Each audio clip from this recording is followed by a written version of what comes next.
Explaining the meaning of patience, Episode 3, an academic and practical explanation of faith.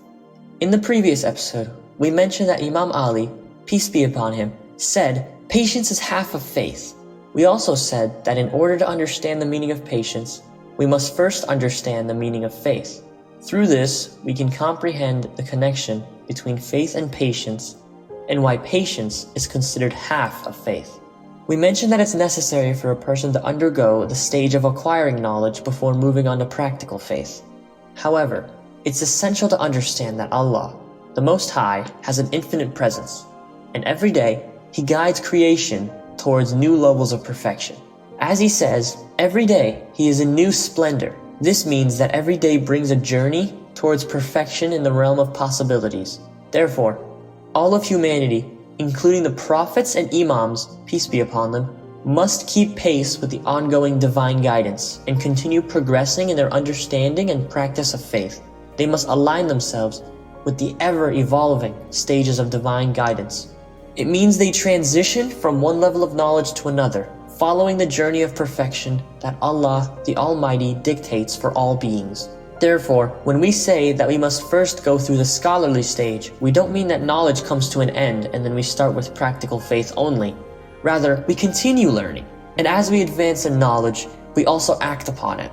Through practice and repetition, we internalize the knowledge we have gained until it becomes deeply rooted within us. This is a crucial point that needs to be emphasized. Now we move on to faith from a practical perspective. The actions that result from the beliefs we discussed can be divided into several categories. First, there are the obligatory acts that Allah, the Most High, has commanded His servants to perform. Among the most important of these acts is prayer. The purpose of prayer is to establish a connection between the individual and their Lord, as well as between the individual and other members of the community. It serves as a means of assistance and support for others. Then, there is the concept of charity or Zakat. Zakat involves giving wealth to assist the needy. When a person learns how to sacrifice their possessions for the sake of others, they attain inner purity and purification. This act helps them move away from selfishness, arrogance, and pride. Finally, there is the obligation of Hajj, which involves displaying divine rituals to achieve unity among Muslims. Second, there is the cultivation of Allah's ethics. By this, we do not mean only social bonds, but rather the acquisition of moral virtues. It means refraining from lying, gossiping, backbiting, slandering, oppressing, aggressing, or wrongfully seizing others' possessions.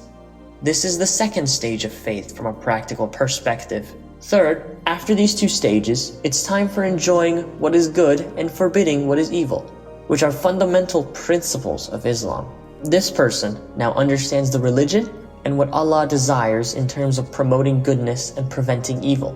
They begin spreading these values and warning against wrongdoing until everyone comprehends these principles. Spreading the faith isn't just the responsibility of scholars. Rather, enjoining good and forbidding evil is an obligation for everyone.